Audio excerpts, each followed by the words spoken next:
রথ child family সমগ্র দুনিয়ার ভিতরে ব্যাংকগুলোকে নিয়ন্ত্রণ করে। Bank of the banks, government of the governments, সব ক্ষমতাধর প্রেসিডেন্টদেরকে তারা সারা দুনিয়ার ভিতরে নিয়ন্ত্রণ করে, সারা দুনিয়াকে তারা হাতের মধ্যে রাখে। আজকের মুসলমানেরা খেয়াল দিয়ে দিল দিয়ে শুনেন, এই জমিনের ভিতরে আমার মনে হয় ইমাম মাহদী আলাইহিস সালামের সৈনিক যারা হবে, এই জমিন থেকে তারা উল্লেখযোগ্য নেতৃত্ব দিবে, ঠিক কিনা বলে?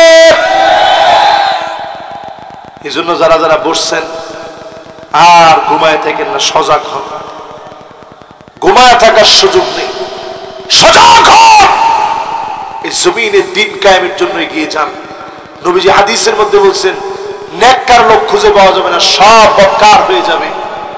একটা সময় ছিল তখন ব্যাংকিং ব্যবস্থা ছিল না, মানুষ দিনদার মানুষের কাছে নিয়ে টাকা পয়সা রাখতো, যে ভাই এই টাকাটা একটু আপনার কাছে রাখেন, 2 মাস পরে আমার মেয়ের বিয়ে, আমি আপনার কাছ থেকে নিয়ে যাব, হয় আর ফিরে পাওয়া যাবে না, ঠিক কিনা বলেন?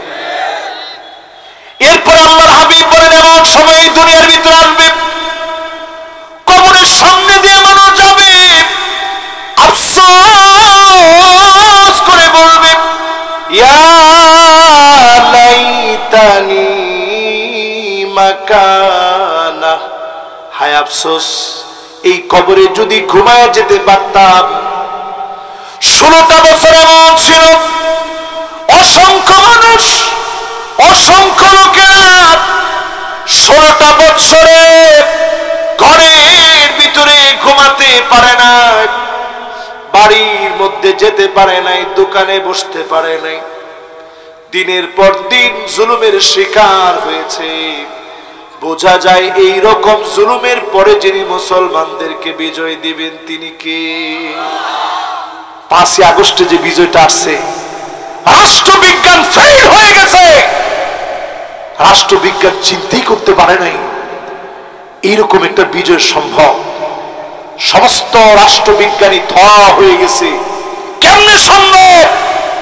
রাষ্ট্রবিজ্ঞানীকে, বিজ্ঞানকে বিজ্ঞান করে দেখা। আল্লাহ পাক 5 আগস্টের বিজয় ছাত্র এবং জনতা বিশাল অংশগ্রহণে মুসলমানদের পক্ষের এক বিজয় দিয়ে দিয়েছে। জোরে করে আল্লাহু আকবার। এবার আমি আপনাদের কাছে একটা প্রশ্ন জানতে চাই এবং শুনতে চাই।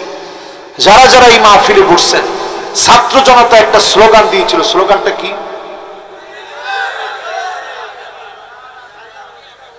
আরে না, উই ওয়ান্ট। এই স্লোগানটা ছিল কোঠা সংস্কার আন্দোলনের প্রথম স্লোগান না? ওটা আসছে পরে। আগে স্লোগান দেন উই ওয়ান্ট। একজন এখান থেকে দাঁড়ায় বলবেন উই ওয়ান্ট, বাকিরা বলবেন জাস্টিস। বলেন তো দেখি।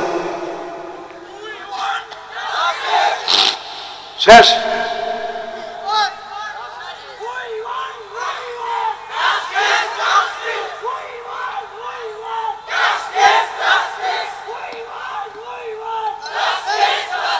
মাশাআল্লাহ।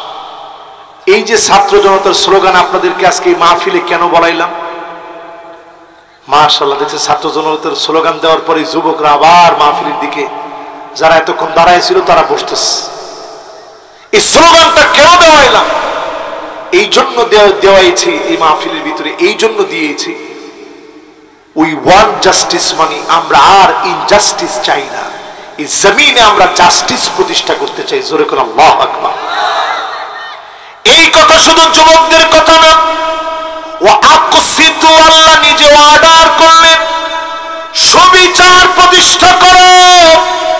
জুমাবারে যারা জুমা পড়ছেন, খতিব সাহেব খুতবা দিছে, ইন্নাল্লাহা ইয়া'মুরু বিল আদলি ওয়াল ইহসান ওয়া ইতা'i যিল কুরবা ওয়া ইয়ানহা আনিল ফাহশাই ওয়াল মুনকারি ওয়াল বাগই ইয়া'iযুকুম লা'আল্লাকুম তাযাক্কারুন ফাযকুরুনি আযকুরুকুম ওয়াশকুরু লি ওয়া লা তাকফুরুন। তখন আমরা কি করছেন? অনেকে ঘুমাইতেছিল, একজন কইছে ঘুম শেষ কর, হুজুর নামাজ শুরু কর। কিন্তু আপনি তো বুঝেন নাই হুজুর কি বলছে। আল্লাহ পাকের কোরআনের আয়াত তেলাওয়াত করে আল্লাহ পাকের বিধান বুঝিয়েছেন, ইন্নাল্লাহা ইয়া'মুরু বিল আদল। এই জমিনে যিনি আদালত প্রতিষ্ঠা করার কথা বলেছেন তিনি কে? তাহলে উই ওয়ান্ট জাস্টিস এই স্লোগান কোরআনের পক্ষের স্লোগান, ঠিক কিনা বলেন? যদি আপনি ন্যায় বিচার প্রতিষ্ঠার জন্য কাজ করেন, মানাবিরু মিন নূর, আল্লাহ পাক নূরের মিম্বারে বসায় দিবেন, ন্যায় বিচারকদেরকে বসাবেন, ন্যায় বিচার প্রতিষ্ঠার জন্য যারা কাজ করবে তাদের বসাবেন। চেহারার ভিতরে নূর থাকবে, পোশাকের ভিতরে নূর থাকবে। নবীরা দেখে বলবে আল্লাহ, এই মানুষগুলাকে এত সম্মান কেন দিলেন? এই মানুষগুলার দাম এত বেশি কেন? শহীদরা দেখে ঈর্ষা করবে, সবাই তাদেরকে দেখে ঈর্ষা করবে। এত মর্যাদা ন্যায় বিচারকদেরকে যিনি প্রদান করবেন তিনি কে? তাহলে ন্যায় বিচার প্রতিষ্ঠার দরকার এই জমিনের ভিতরে আছে না নাই? সবার আগ্রহ আছে তো? 2 নম্বর হাদিস শুনে আল্লাহর হাবিব বলেন, আহলুল জান্নাতি সালাসাতুন, আল্লাহর জান্নাতে 3 শ্রেণীর মানুষ যাবে। আওয়াজ করে বলেন কয় শ্রেণী? আরো জোরে বলেন কয় শ্রেণী? 1 নম্বরে জান্নাতে যাবে যু সুলতানিন মুকসিত, ন্যায় বিচার যারা প্রতিষ্ঠা করবে, ন্যায় বিচারক যিনি হবে, ন্যায় বিচারের জন্য যিনি কষ্ট করবে, এমন ব্যক্তিদেরকে যিনি জান্নাতি বানায় দিবেন তিনি কে?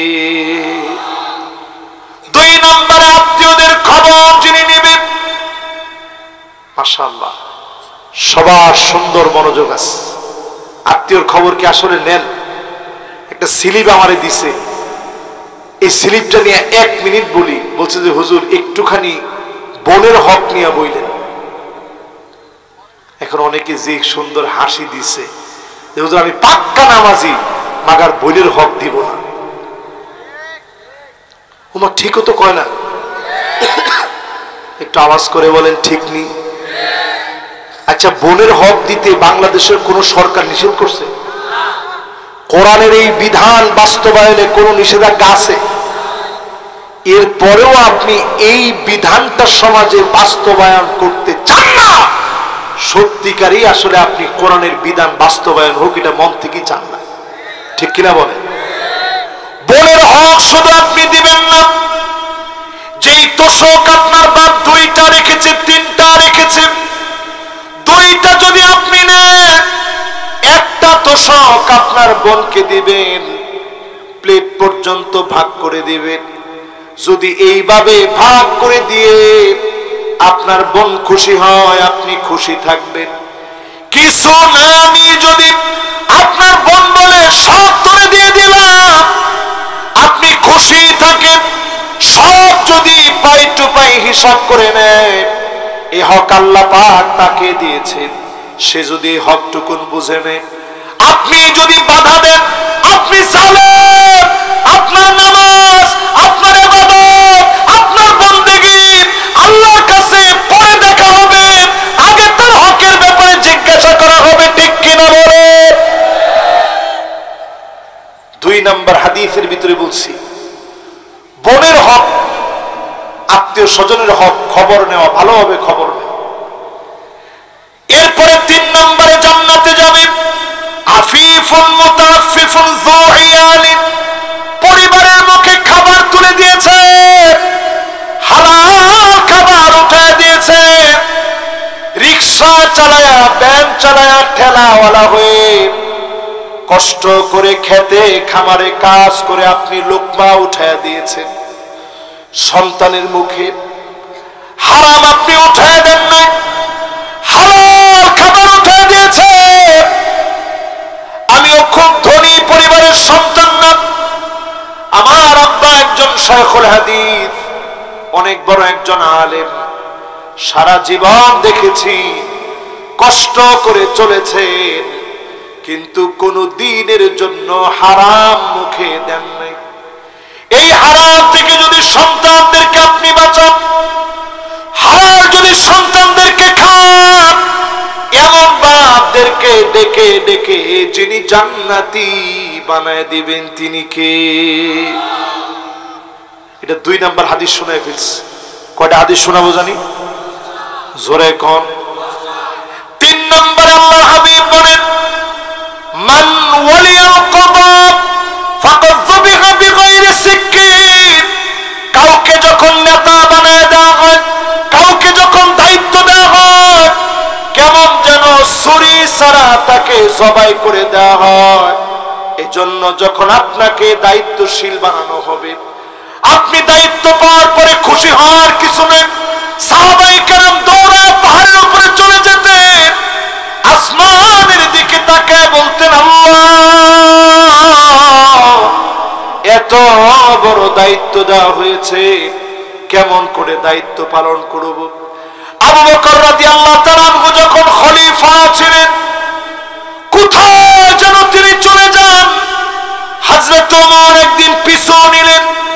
আজকে দেখা লাগবে আবু বকর কোথায় যায়, আমার ফলায় রেখে গোপনে গোপনে যায় কই, আজকে একটু দেখব। আস্তে পিছু নিছে, একটা গাছের পিছনে লুকায় গেছে। লুকায় গিয়ে এবার দেখতেছে আবু বকর এসে একটা ঘরের ভিতরে ঢুকছে, জীর্ণ শীর্ণ ভাঙা চোরা একটা ঘর। কৌতূহল নিয়ে হযরত ওমর দাঁড়ায় আছে। আবু বকর রাদিয়াল্লাহু তাআলা আনহু তখন খলিফা। জোরে বলেন তিনি কি? খলিফার পিছনে দেখেন আবু বকরের পিছনে গিয়ে দাঁড়াইছে হযরত ওমর একটা গাছের পিছনে। আবু বকর কিন্তু জানে না। ঘর থেকে বের হয়ে খানিকটা সময় পর চলে গেলেন। হযরত ওমর দরজার মধ্যে গিয়ে নক করলেন। বিদ্যা অন্ধ একটা মহিলা দরজা খুলে দিয়েছে। হযরত ওমর বিনয় নিয়ে জিজ্ঞাসা করলেন, মা গো, একটু আগে যেই লোকটা এসেছিল আপনি কি তারে চেনেন? সঙ্গে সঙ্গে জবাব দিয়েছে, না আমি তারে চিনি না, 2টা চোখ দিয়ে আমি দেখি না, কিন্তু লোকটা বড় ভালো মানুষ। আমার কি লাগবে খানা দানা নিজ হাতে ঘরের মধ্যে পৌঁছা দেয়, আমার ঘরের কাজ কর্ম পর্যন্ত করে দিয়ে যায়। হযরত ওমর আকাশের দিকে তাকায় বাচ্চা মানুষের মতো হাওমাও করে কাঁদলেন, ও আমার আল্লাহ,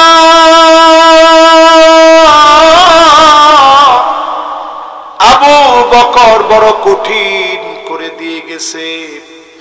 একজন খলিফা হয়ে বিদ্যা অন্ধ মহিলা কি খাবে? খলিফা খবর নিয়েছে।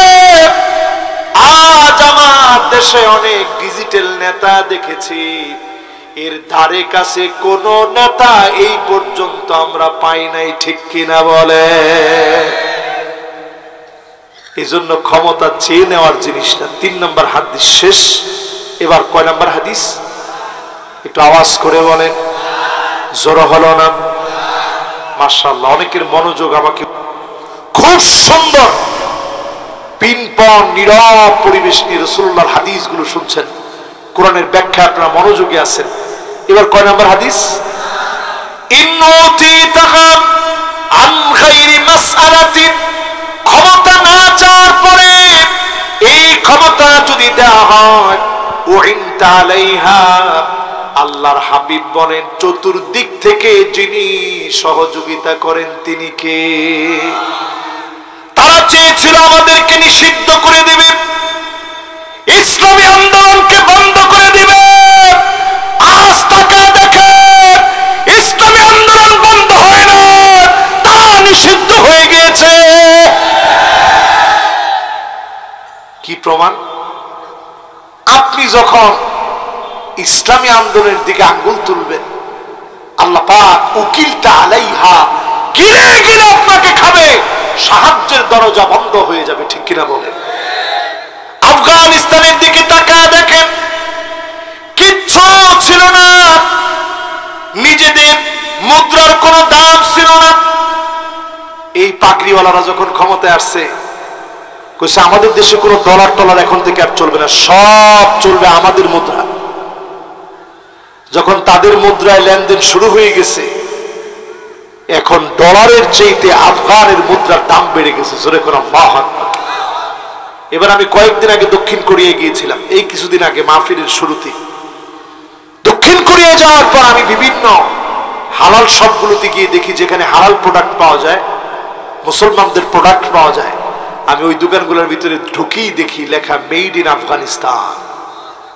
আমার দিল ভরে গেছে যে আল্লাহু আকবার, সারা জমি সুজলা সুফলা হয়ে গেছে, জায়গায় জায়গায় খনি বের হয়েছে। যখনই আপনি জমিনে ন্যায় বিচার কায়েমের জন্য চেষ্টা করবেন, এই জমিনকে আল্লাহ উর্বর বানায় দিবে। জোরে করে আল্লাহু আকবার। 5 নম্বরে যতজন এই মাহফিলে বসলেন, বিচারক হবে 3 ধরনের। জোরে কোন কয় ধরন? 1 নম্বর বিচারক হবে ফারাফাল হক ফাকাদা বিহি, ন্যায় জেনে ন্যায়ের পক্ষে বিচার করবে এমন বিচারককে যিনি জান্নাতি বানায় দিবেন তিনি কে? আর 2 শ্রেণীর বিচারক যাবে জাহান্নামে। এর মধ্যে যারা মন গড়া বিচার করবে, জানে হক তারপরেও উল্টা বিচার করছে। আরেকটা হচ্ছে এমন বেকুব, কিচ্ছু জানে না, না জেনে শুধু রাজাকার বলে বলে গালি দিতে জানে। ঠিক কিনা বলে? আমরা দেখেছি বিচারপতি মানিক্কা, দেখছেন না আপনারা? কলা পাতার মধ্যে শুয়ে আছে, কি মাসুম একটা মানুষ। কলা পাতার মধ্যে একবারে চুপচাপ শুয়ে আছে। তার গলার ভিতরে যখন গামছা লাগায় টানতেছে, জিজ্ঞাসা করে তুই মানিক্কা না? তখন সে বিচারপতি বলার কথা ভুলে গেছে। চিন্তা করছে বিচারপতি বলতে গেলেও গলার টান আরো বাড়তে পারে। এই জন্য মানিক্কা সোজা হয়ে গেছে, হয় মানিক্কা। বিচারপতি মানিকদেরকে শুনে দিতে চাই, আমার প্রিয় আল্লামার বিচার করতে গিয়ে আব্দুল হক মিয়া লিখে দিয়েছিলেন, আল্লামা সাইদি 1 মিনিটের জন্য শাস্তি পাওয়ার যোগ্য না। জোরে বলেন আল্লাহ। আমরা শ্রদ্ধা বলে ওনাকে সম্মান স্মরণ করি। আর বিচারপতি মানিক্কাদের মতো বিচারকদেরকে সিলেটে যখন উঠানো হয়েছে, সিলেটের মানুষ আতিথেয়তায় কম করে না। একটু একটু এত সুন্দর আতিথেয়তা দিছে, যদি গায়ে বান্দায় হয়তো আল্লাহ জানে কি হতো। আরে কথা কয় না? সাজল্যপুরে যদি হতো, এখানের রান্না বাড়ার কষানোটা কিন্তু খুব সুন্দর। ডাল পাক করলো, এটারে কষায়া পাক করে। তাহলে চিন্তা করেন, তারে মেহমানদারি করলেও কষায়া মেহমানদারি করতো। ঠিক কিনা বলে? একটু আওয়াজ করে বলেন তো দেখি, এই ধরনের বিচারপতিও আমরা দেখেছি কি দেখি নেই? পরিষ্কার হাদিস বলতেছে এই ধরনের বিচারপতি তারা হবে ফাহুয়া ফিন্নার। সহিহ হাদিস বলছে, যারা বিচারক হয়ে ইসলামকে এই জমিন থেকে নিশ্চিহ্ন করার জন্য, আলেমদেরকে নিশ্চিহ্ন করার জন্য, মাদ্রাসাকে বন্ধ করার জন্য যেই বিচারক কলম চালাবে, এরা জাহান্নামী বিচারক। ঠিক কিনা বলে? এরকম বিচারকও আমাদের সমাজের ভিতরে ছিল না? ছিল না? তাহলে কয় নাম্বার হাদিস শুনাইলাম? 5 নাম্বার। এবার শুনেন কয় নাম্বার হাদিস? আল্লাহর হাবিব বলেন, ইন্নাল্লাহা মাল কাদি, ন্যায় বিচারের সঙ্গে আল্লাহ রাব্বুল আলামিন আছেন। ন্যায় বিচারকের সঙ্গে আল্লাহ রাব্বুল আলামিন আছেন। মা লাম ইয়াজুর, যতক্ষণ হকের উপরে থাকবে, মিথ্যা বলবে না। ফাইদা জারা বারি আল্লাহু মিনহু ওয়া আলজামাহু শাইতান, হক ছেড়ে যখন আপনি ক্যাঙ্গারু ট্রাইব্যুনাল আপনি করবেন, আল্লাহর নবী বলতেছে আলজামাহু শাইতান, লাজিমাহু শাইতান বলে নাই, গলায় গলায়, ঠোঁটে ঠোঁটে, চাহনিতে চাহনিতে, কথায় কথায় শয়তানের সঙ্গে তাদেরকে মিলিয়ে দিবে। ঠিক কিনা বলে? এদেরকে দেখলে এরকমই মনে হতো, শয়তান মনে হয় কিছুদিন রেস্টে আছে। এখানে মাশাআল্লাহ মাওলানা বসা আছেন, আরো অনেক উলামায়ে কেরাম আছেন। আলজামাহু শাইতান, শয়তানে শয়তানে দোস্তি হয়ে যাবে, পুরোপুরি তাই হয়েছিল। ঠিক কিনা বলেন? রথ চাইল্ড ফ্যামিলি সমগ্র দুনিয়ার ভিতরে ব্যাংকগুলোকে নিয়ন্ত্রণ করে।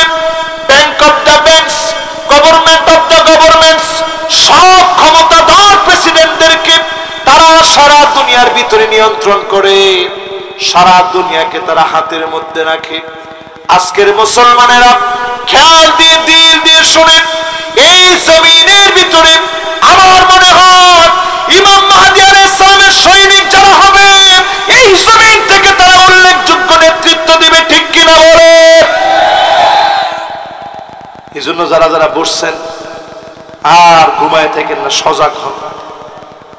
ঘুমায় থাকার সুযোগ নেই, সজাগ হন। এই জমিনের দিন কায়েমের জন্য এগিয়ে যান। নবীজি হাদিসের মধ্যে বলছেন, নেককার লোক খুঁজে পাওয়া যাবে না, সব বদকার হয়ে যাবে। একটা সময় ছিল তখন ব্যাংকিং ব্যবস্থা ছিল না, মানুষ দিনদার মানুষের কাছে নিয়ে টাকা পয়সা রাখতো, যে ভাই এই টাকাটা একটু আপনার কাছে রাখেন, 2 মাস পরে আমার মেয়ের বিয়ে, আমি আপনার কাছ থেকে নিয়ে যাব, হয় আর ফিরে পাওয়া যাবে না, ঠিক কিনা বলেন? এরপরে আল্লাহর হাবিব বলেন, এমন সময় এই দুনিয়ার ভিতরে আসবে, কবরের সামনে দিয়ে মানুষ যাবে, আফসোস করে বলবে, ইয়া লাইতানি মাকানা, হায় আফসোস, এই কবরে যদি ঘুমায় যেতে পারতাম। 16টা বছর এমন ছিল, অসংখ্য মানুষ, অসংখ্য লোকেরা 16টা বছরে ঘরের ভিতরে ঘুমাতে পারে না, বাড়ির মধ্যে যেতে পারে নাই, দোকানে বসতে পারে নাই, দিনের পর দিন জুলুমের শিকার হয়েছে। বোঝা যায় এই রকম জুলুমের পরে যিনি মুসলমানদেরকে বিজয় দিবেন তিনি কে? 5ই আগস্টে যে বিজয়টা আসছে, রাষ্ট্রবিজ্ঞান ফেল হয়ে গেছে। রাষ্ট্রবিজ্ঞান চিন্তাই করতে পারে নাই এইরকম একটা বিজয় সম্ভব। সমস্ত রাষ্ট্রবিজ্ঞানী ধোয়া হয়ে গেছে। কেমনে সম্ভব? রাষ্ট্রবিজ্ঞানীকে, বিজ্ঞানকে বিজ্ঞান করে দেখা।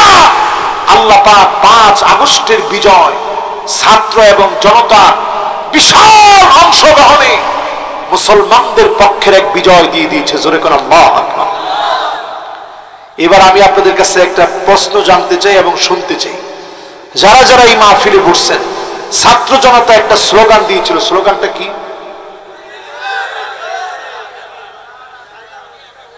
আরে না, উই ওয়ান্ট।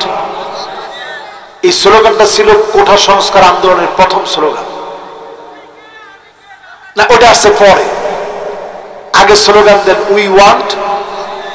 একজন এখান থেকে দাঁড়ায় বলবেন উই ওয়ান্ট, বাকিরা বলবেন জাস্টিস। বলেন তো দেখি। শেষ।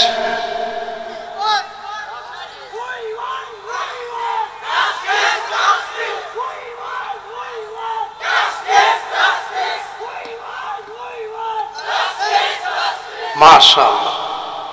এই যে ছাত্র জনতার স্লোগান আপনাদেরকে আজকে এই মাহফিলে কেন বলাইলাম? মাশাআল্লাহ, দেখছেন ছাত্র জনতার স্লোগান দেওয়ার পরে যুবকরা আবার মাহফিলের দিকে, যারা এতক্ষণ দাঁড়ায় ছিল তারা বসতেছে। এই স্লোগানটা কেন দেওয়াইলাম? এই জন্য দেওয়াইছি এই মাহফিলের ভিতরে, এই জন্য দিয়েছি। উই ওয়ান্ট জাস্টিস, মানে আমরা আর ইনজাস্টিস চাই না। এই জমিনে আমরা জাস্টিস প্রতিষ্ঠা করতে চাই। জোরে করে আল্লাহু আকবার। এই কথা শুধু যুবকদের কথা না, ও আকসিতু, আল্লাহ নিজে অর্ডার করলেন সুবিচার প্রতিষ্ঠা করো। জুমাবারে যারা জুমা পড়ছেন, খতিব সাহেব খুতবা দিছে, ইন্নাল্লাহ ইয়া'মুরু বিল আদলি ওয়াল ইহসান ওয়া ইতা'i যিল কুরবা ওয়া ইয়ানহা আনিল ফাহশাই ওয়াল মুনকারি ওয়াল বাগই ইয়া'iযুকুম লা'আল্লাকুম তাযাক্কারুন ফাযকুরুনি আযকুরুকুম ওয়াশকুরু লি ওয়া লা তাকফুরুন। তখন আমরা কি করছেন? অনেকে ঘুমাইতেছিল, একজনে কইছে ঘুম শেষ কর, হুজুর নামাজ শুরু কর। কিন্তু আপনি তো বুঝেন নাই হুজুর কি বলছে। আল্লাহ পাকের কোরআনের আয়াত তেলাওয়াত করে আল্লাহ পাকের বিধান বুঝিয়েছে, ইন্নাল্লাহা ইয়া'মুরু বিল আদল। এই জমিনে যিনি আদালত প্রতিষ্ঠা করার কথা বলেছেন তিনি কে? তাহলে উই ওয়ান্ট জাস্টিস, এই স্লোগান কোরআনের পক্ষের স্লোগান, ঠিক কিনা বলেন? এবার এই কোরআনের পক্ষের স্লোগান যারা প্রতিষ্ঠা করতে যাবে তাদের জন্য 10টা হাদিস শোনাবো, সময় লাগবে মাত্র 10 মিনিট। জোরে কোন কতক্ষণ? এই 10 মিনিট সময় যারা দিবেন এক একটা হাদিসের সওয়াব হবে। এই হাদিসগুলো একটাও আপনারা শুনেননি, এই এক একটা হাদিস যদি আজকে আপনারা শুনে যান সওয়াব কেমন, খায়রুল লাকা মিন আন তুসাল্লিয়া আলফ রাকাত, 1000 রাকাত নামাজ পড়লে যেমন সওয়াব হতো, নতুন কোন একটা কিছু শিখলে এর চাইতে বেশি সওয়াব হয়। জোরে কোন আল্লাহু আকবার। এক নম্বর হাদিস, যদি আপনি ন্যায় বিচার প্রতিষ্ঠার জন্য কাজ করেন, মানাবিরু মিন নূর, আল্লাহ পাক নূরের মিম্বারে বসায় দিবেন, ন্যায় বিচারকদেরকে বসাবেন, ন্যায় বিচার প্রতিষ্ঠার জন্য যারা কাজ করবে তাদের বসাবে। চেহারার ভিতরে নূর থাকবে, পোশাকের ভিতরে নূর থাকবে, নবীরা দেখে বলবে আল্লাহ এই মানুষগুলাকে এত সম্মান কেন দিলেন, এই মানুষগুলোর দাম এত বেশি কেন। শহীদরা দেখে ঈর্ষা করবে, সবাই তাদেরকে দেখে ঈর্ষা করবে, এত মর্যাদা ন্যায় বিচারকদেরকে যিনি প্রদান করবেন তিনি কে? তাহলে ন্যায় বিচার প্রতিষ্ঠার দরকার এই জমিনের ভিতরে আছে না নাই? সবার আগ্রহ আছে তো? 2 নম্বর হাদিস শুনেন, আল্লাহর হাবিব বলেন আহলুল জান্নাতি সালাসাতুন, আল্লাহর জান্নাতে 3 শ্রেণীর মানুষ যাবে। আওয়াজ করে বলেন কয় শ্রেণী? আরো জোরে বলেন কয় শ্রেণী? 1 নম্বরে জান্নাতে যাবে যু সুলতানিন মুকসিত, ন্যায় বিচার যারা প্রতিষ্ঠা করবে, ন্যায় বিচারক যিনি হবে, ন্যায় বিচারের জন্য যিনি কষ্ট করবে, এমন ব্যক্তিদেরকে যিনি জান্নাতি বানায় দিবেন তিনি কে? 2 নম্বরে আত্মীয়দের খবর যিনি নেবেন। মাশাআল্লাহ, সবার সুন্দর মনোযোগ আছে।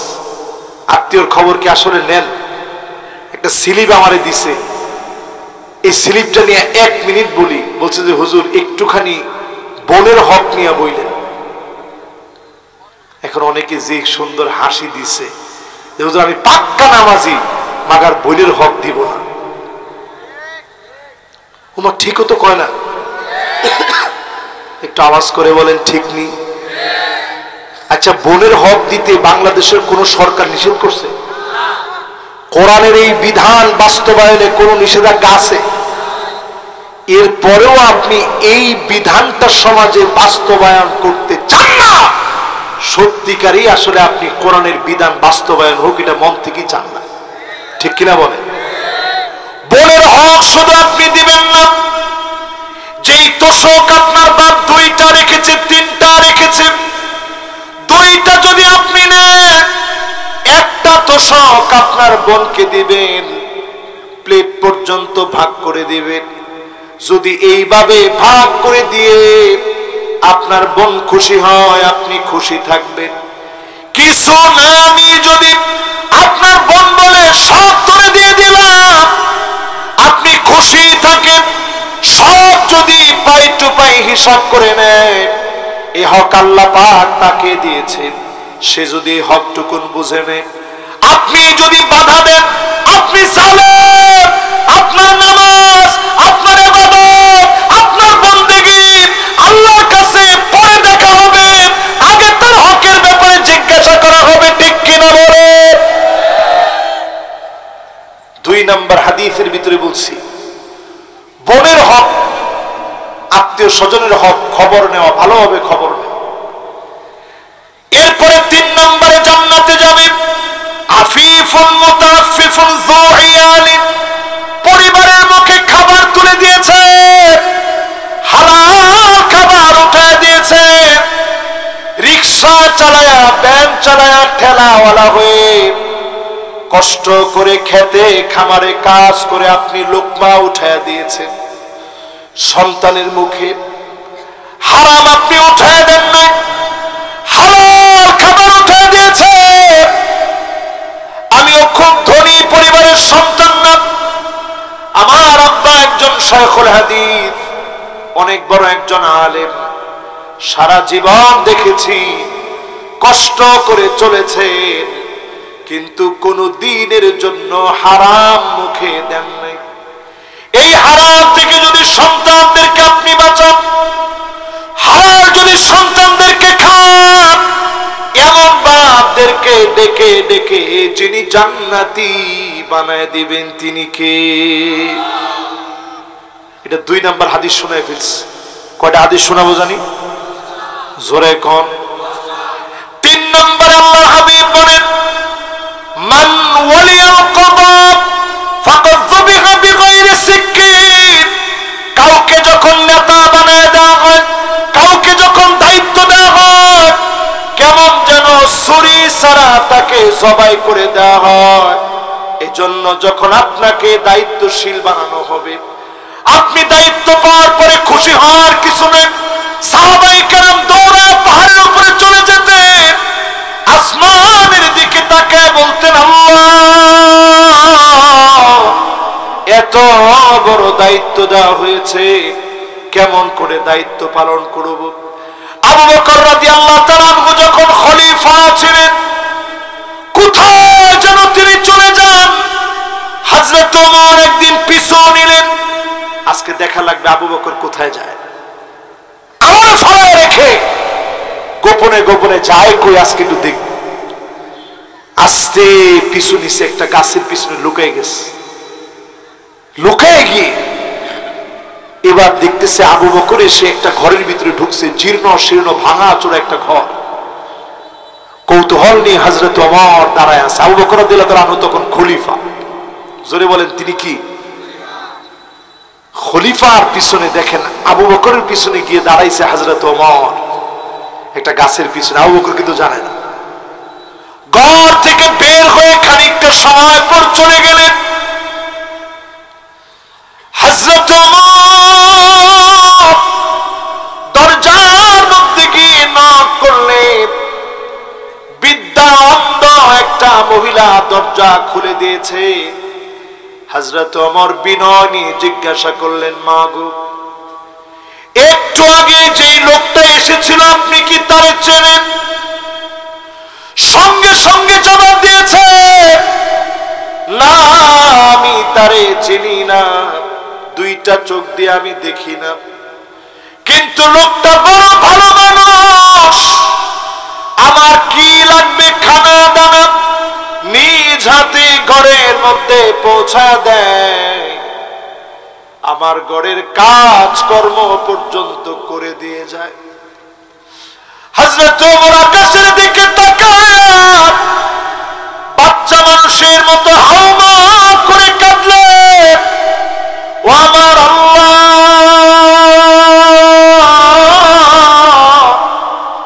আবু বকর বড় কঠিন করে দিয়ে গেছে। একজন খলিফা হয়ে বিদ্যা অন্ধ মহিলা কি খাবে? খলিফা খবর নিয়েছে, আজ আমার দেশে অনেক ডিজিটাল নেতা দেখেছি, এর ধারে কাছে কোন নেতা এই পর্যন্ত আমরা পাই নাই, ঠিক কিনা বলে? এই জন্য ক্ষমতা চেয়ে নেওয়ার জিনিসটা। 3 নম্বর হাদিস শেষ। এবার কয় নম্বর হাদিস? একটু আওয়াজ করে বলেন। জোর হলো না? মাশাআল্লাহ, অনেকের মনোযোগ আমাকে খুব সুন্দর পিনপন নীরব পরিবেশ নিয়ে রাসূলুল্লাহর হাদিসগুলো শুনছেন, কোরআনের ব্যাখ্যা আপনারা মনোযোগী আছেন। এবার কয় নম্বর হাদিস? ইন্নুতিতাহা আন গায়রি মাসআলাতিন, ক্ষমতা না চাওয়ার পরে এই ক্ষমতা যদি দেওয়া হয়, উইনতা আলাইহা, আল্লাহর হাবিব বলেন চতুর্দিক থেকে যিনি সহযোগিতা করেন তিনি কে? তারা চেয়েছিল আমাদেরকে নিষিদ্ধ করে দিবে, ইসলামী আন্দোলনকে বন্ধ করে দিবে। আজ তাকায় দেখেন ইসলামী আন্দোলন বন্ধ হয় না, তারা নিষিদ্ধ হয়ে গিয়েছে। কি প্রমাণ? আপনি যখন ইসলামী আন্দোলনের দিকে আঙ্গুল তুলবেন, আল্লাহ পাক উকিলটা আলাইহা, গিলে গিলে আপনাকে খাবে, সাহায্যের দরজা বন্ধ হয়ে যাবে, ঠিক কিনা বলেন? আফগানিস্তানের দিকে তাকায় দেখেন, কিচ্ছু ছিল না, নিজেদের মুদ্রার কোনো দাম ছিল না। এই পাগড়িওয়ালারা যখন ক্ষমতায় আসছে, কইছে আমাদের দেশে কোনো ডলার টলার এখন থেকে আর চলবে না, সব চলবে আমাদের মুদ্রা। যখন তাদের মুদ্রায় লেনদেন শুরু হয়ে গেছে, এখন ডলারের চাইতে আফগানের মুদ্রার দাম বেড়ে গেছে। জোরে করে আল্লাহু আকবার। এবার আমি কয়েকদিন আগে দক্ষিণ কোরিয়ায় গিয়েছিলাম, এই কিছুদিন আগে মাহফিলের শুরুতে। দক্ষিণ কোরিয়া যাওয়ার পর আমি বিভিন্ন হালাল শপগুলোতে গিয়ে দেখি যেখানে হালাল প্রোডাক্ট পাওয়া যায়, মুসলমানদের প্রোডাক্ট পাওয়া যায়। আমি ওই দোকানগুলোর ভিতরে ঢুকেই দেখি লেখা মেড ইন আফগানিস্তান। আমার দিল ভরে গেছে যে আল্লাহু আকবার, সারা জমিন সুজলা সুফলা হয়ে গেছে, জায়গায় জায়গায় খনি বের হয়েছে। যখনই আপনি জমিনে ন্যায় বিচার কায়েমের জন্য চেষ্টা করবেন, এই জমিনকে আল্লাহ উর্বর বানায় দিবে। জোরে করে আল্লাহু আকবার। 5 নম্বরে যতজন এই মাহফিলে বসলেন, বিচারক হবে 3 ধরনের। জোরে কোন কয় ধরন? 1 নম্বর বিচারক হবে ফারাফাল হক ফাকাদা বিহি, ন্যায় জেনে ন্যায়ের পক্ষে বিচার করবে এমন বিচারককে যিনি জান্নাতি বানায় দিবেন, তিনি কে? আর 2 শ্রেণীর বিচারক যাবে জাহান্নামে। এর মধ্যে যারা মন গড়া বিচার করবে, জানে হক তারপরও উল্টা বিচার করছে। আরেকটা হচ্ছে এমন দেখো কিচ্ছু জানে না, না জেনে শুধু রাজাকার বলে বলে গালি দিতে জানে। ঠিক কিনা বলে? আমরা দেখেছি বিচারপতি মানিক্কা, দেখছেন না আপনারা? কলা পাতার মধ্যে শুয়ে আছে, কি মাসুম একটা মানুষ। কলা পাতার মধ্যে একবারে চুপচাপ শুয়ে আছে। তার গলার ভিতরে যখন গামছা লাগায় টানতেছে, জিজ্ঞাসা করে তুই মানিক্কা না? তখন সে বিচারপতি বলার কথা ভুলে গেছে। চিন্তা করছে বিচারপতি বলতে গেলেও গলার টান আরো বাড়তে পারে। এজন্য মানিক্কা সোজা হয়ে গেছে, হয় মানিক্কা। বিচারপতি মানিকদেরকে শুনিয়ে দিতে চাই, আমার প্রিয় আল্লামার বিচার করতে গিয়ে আব্দুল হক মিয়া লিখে দিয়েছিলেন, আল্লামা সাঈদী 1 মিনিটের জন্য শাস্তি পাওয়ার যোগ্য না। জোরে বলেন আল্লাহ। আমরা শ্রদ্ধা বলে ওনাকে সম্মান স্মরণ করি। আর বিচারপতি মানিক্কাদের মতো বিচারকদেরকে সিলেটে যখন উঠানো হয়েছে, সিলেটের মানুষ আতিথেয়তায় কম করে না, একটু একটু এত সুন্দর আতিথেয়তা দিছে, যদি গায়ে বান্দায় হয়তো আল্লাহ জানে কি হতো। আরে কথা কয় না? সাধুল্লাপুরে যদি হতো, এখানে রান্না বাড়ার কষানোটা কিন্তু খুব সুন্দর। ডাল পাক করলে এটারে কষায়া পাক করে। তাহলে চিন্তা করেন, তারে মেহমানদারি করলেও কষায়া মেহমানদারি করতো। ঠিক কিনা বলে? একটু আওয়াজ করে বলেন তো দেখি, এই ধরনের বিচারপতিও আমরা দেখেছি কি দেখি নেই? পরিষ্কার হাদিস বলতেছে এই ধরনের বিচারপতি তারা হবে ফাহুয়া ফিন্নার। সহিহ হাদিস বলছে, যারা বিচারক হয়ে ইসলামকে এই জমিন থেকে নিশ্চিহ্ন করার জন্য, আলেমদেরকে নিশ্চিহ্ন করার জন্য, মাদ্রাসাকে বন্ধ করার জন্য যেই বিচারক কলম চালাবে, এরা জাহান্নামী বিচারক। ঠিক কিনা বলে? এরকম বিচারকও আমাদের সমাজের ভিতরে ছিল না? ছিল না? তাহলে কয় নাম্বার হাদিস শুনাইলাম? 5 নাম্বার। এবার শুনেন কয় নাম্বার হাদিস? আল্লাহর হাবিব বলেন, ইন্নাল্লাহা মাল কাদি, ন্যায় বিচারের সঙ্গে আল্লাহ রাব্বুল আলামিন আছেন। ন্যায় বিচারকের সঙ্গে আল্লাহ রাব্বুল আলামিন আছেন। মা লাম ইয়াজুর, যতক্ষণ হকের উপরে থাকবে, মিথ্যা বলবে না। ফাইদা জারা বারি আল্লাহু মিনহু ওয়া আলজামাহু শাইতান, হক ছেড়ে যখন আপনি ক্যাঙ্গারু ট্রাইব্যুনাল আপনি করবেন, আল্লাহর নবী বলতেছে আলজামাহু শাইতান, লাজিমাহু শাইতান বলে নাই, গলায় গলায়, ঠোঁটে ঠোঁটে, চাহনিতে চাহনিতে, কথায় কথায় শয়তানের সঙ্গে তাদেরকে মিলিয়ে দিবে। ঠিক কিনা বলে? এদেরকে দেখলে এরকমই মনে হতো, শয়তান মনে হয় কিছুদিন রেস্টে আছে। এখানে মাশাআল্লাহ মাওলানা বসা আছেন, আরো অনেক উলামায়ে কেরাম আছেন। আলজামাহু শাইতান, শয়তানে শয়তানে দোস্তি হয়ে যাবে, পুরাপুরি তাই হয়েছিল। ঠিক কিনা বলেন? ملائكتك وحملة عرشك وجميع خلقك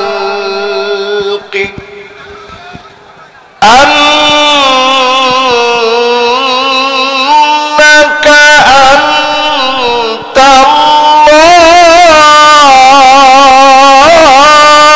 الله لا إله إلا أنت فهو الواحد الأحد الفرد الصمد الذي لم يلد ولم يولد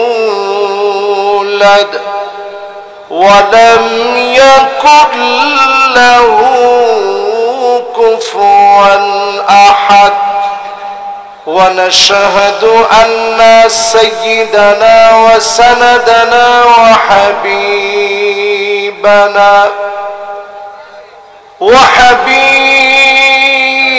ربنا وطبيبنا وطبيب قلوبنا محمد صلى الله عليه وعلى آله وأصحابه وبارك وسلم الذي أرسله بالحق بشيرا ونذيرا وداعيا إلى الله بإذنه وسراجا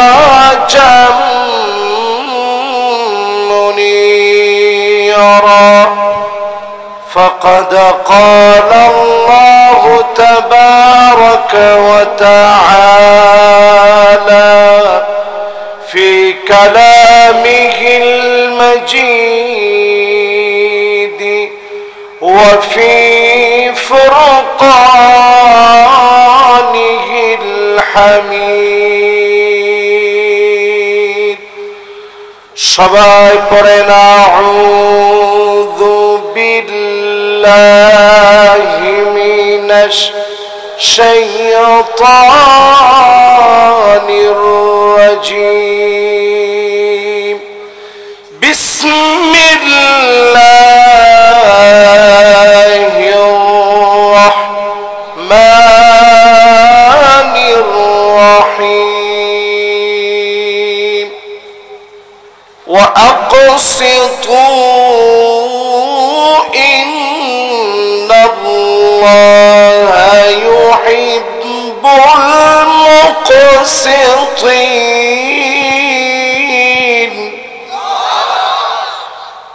وأقسطوا إن الله يحب المقسطين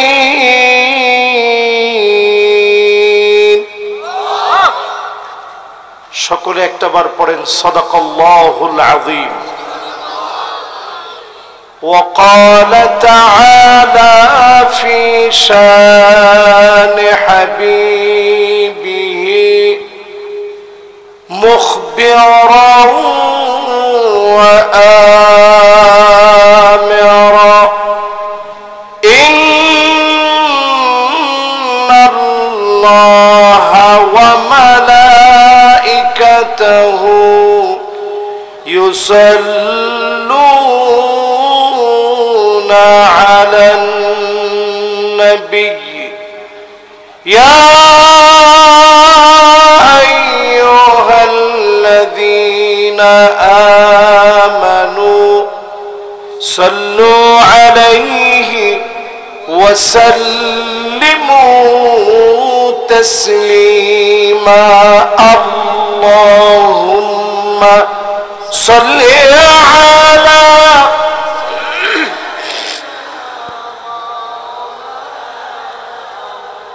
وعلى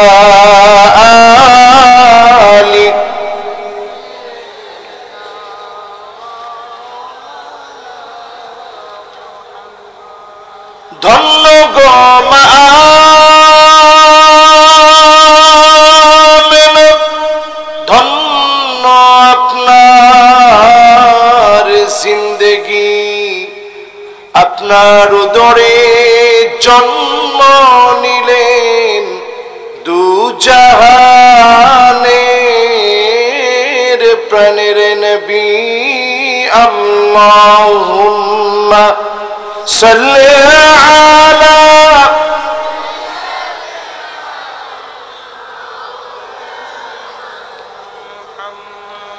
ওয়া আলা আলি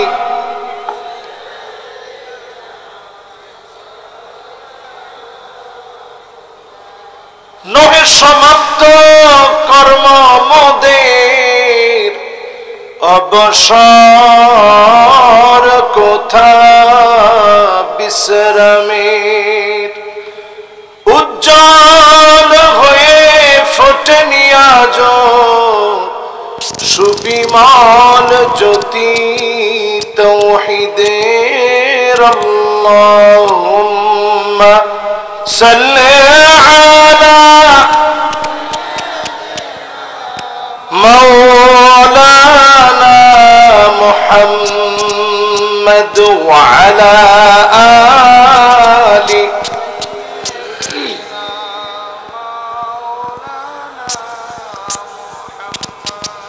সকলে পড়েন বালাগাল উলা বিকামালিহি কাশাফাদ দুজা বিজামালিহি হাসনাত জামিউ খিসালিহি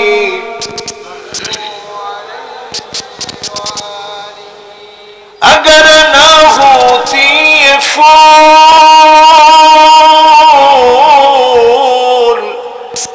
के बुलबुल का तरन्नुम भी ना हो, चमन दहार में गलियों का तबस्सुम भी ना हो, बलागल उला बिकमालिही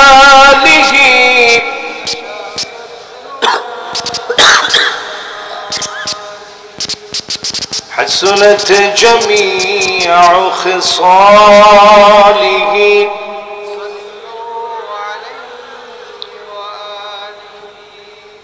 আজকের এই মুবারক মাহফিল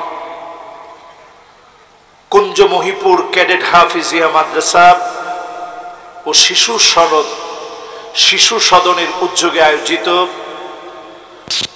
৪৫তম আজকের এই দুদিন ব্যাপী তাফসীরুল কোরআন মাহফিল কুঞ্জ মহিপুর ঈদগাহ মাঠ সাদুল্লাহপুর গাইবান্ধার ঐতিহ্যবাহী আজকের এই রজনীর মোবারক মাহফিলের শেষ রজনীতে সম্মানিত হাদারাত মেহমান বৃন্দ, আজকের এই মাহফিলের সম্মানিত প্রধান অতিথি মুহতারামি ও মুকাররমি জনাব মোহাম্মদ মুস্তাফিজুর রহমান সাহেব, ম্যানেজার অবসরপ্রাপ্ত জনতা ব্যাংক লিমিটেড ঢাকা, ওনার জন্য আমরা দিল থেকে দোয়া করি আল্লাহ পাক যেন ওনাকে সুস্থতার নিয়ামত দান করে দেন। পড়ে না আমিন।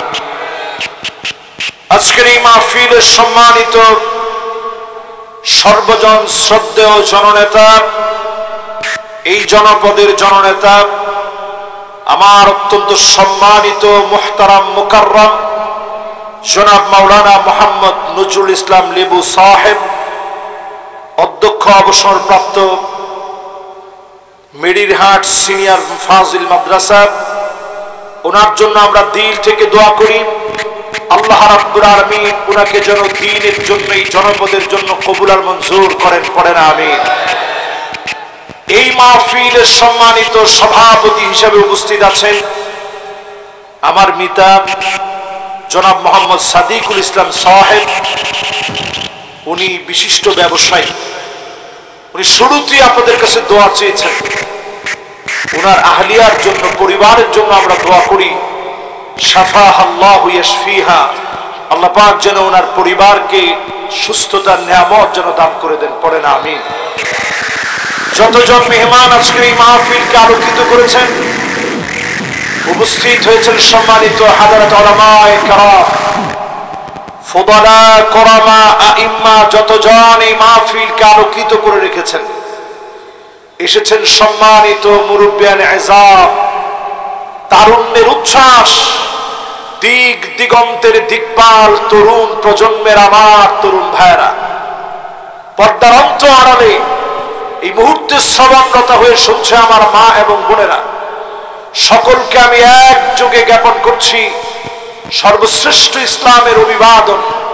উহাইয়িকুম বিতাহিয়াতিল ইসলাম, আসসালামু আলাইকুম ওয়া রাহমাতুল্লাহি ওয়া বারাকাতুহু।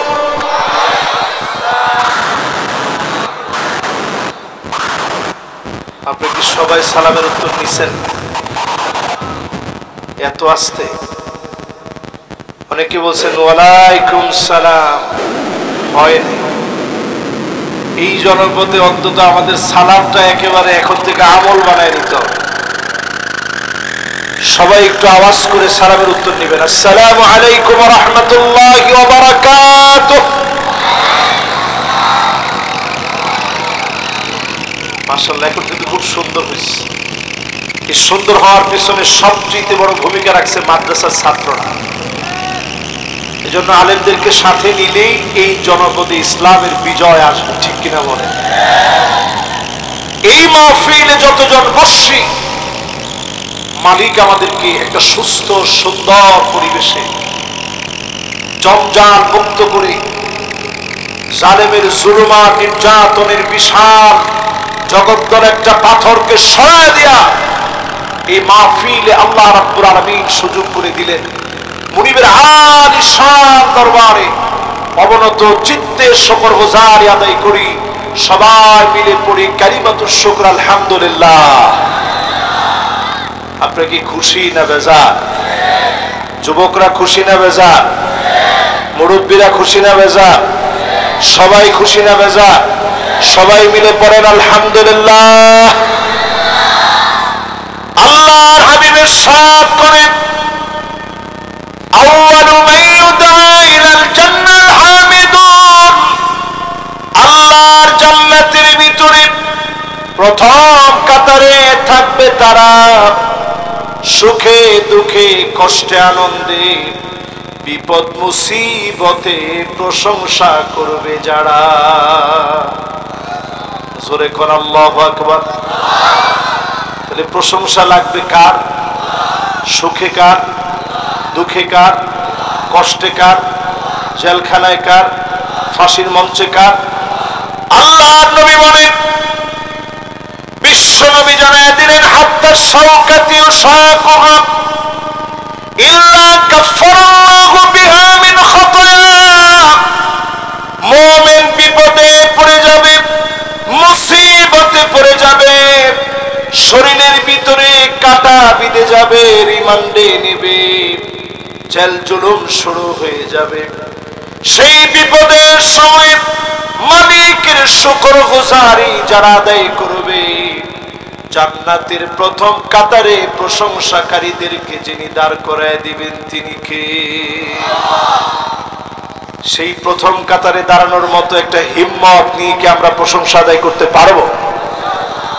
দেখি একটু হিম্মত নিয়ে বলেন তো আলহামদুলিল্লাহ। মাশাআল্লাহ। এই এলাকাটা আসলে একটা ইসলামী আন্দোলনের জন্য একটা উর্বর মাটি, উর্বর একটা ঘাঁটি, নির্ভরযোগ্য একটা জায়গা। এই জায়গায় বসে একটা লোকও আমরা মাহফিলে অমনোযোগী থাকবো না, মনোযোগী হয়ে মাহফিলে কথা শুনবো। রাজি আছেন ইনশাআল্লাহ? 50% শুনে কারা কারা চলে যাবেন হাত উঠায় দেখা। মাশাআল্লাহ, ঠিক আছে, অসুবিধা নাই। আমাদের সম্মানিত আমার মেহমান উনি চলে যেতে পারে, উনি আজকে অনেকগুলো প্রোগ্রাম করছে, কিন্তু আপনি চলে যাবেন এটা অন্তত আমি এই মাহফিল থেকে হতে দেব না ইনশাআল্লাহ। তাহলে আপনারা কি 50% শুনে চলে যাবেন? এরকম যদি সব সময় ভুল করে খালি হাত উঠা, ইসলাম বিজয়ী কেমনে হবে?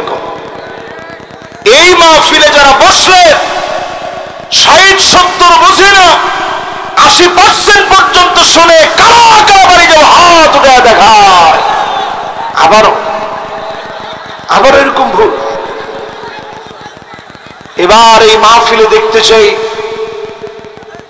60-70 আর 80% বুঝি না, পুরাপুরি 100% শুনে কারা কারা আমরা বাড়ি যাব, দুটো হাত তুলে আল্লাহ পাককে দেখাই দিই।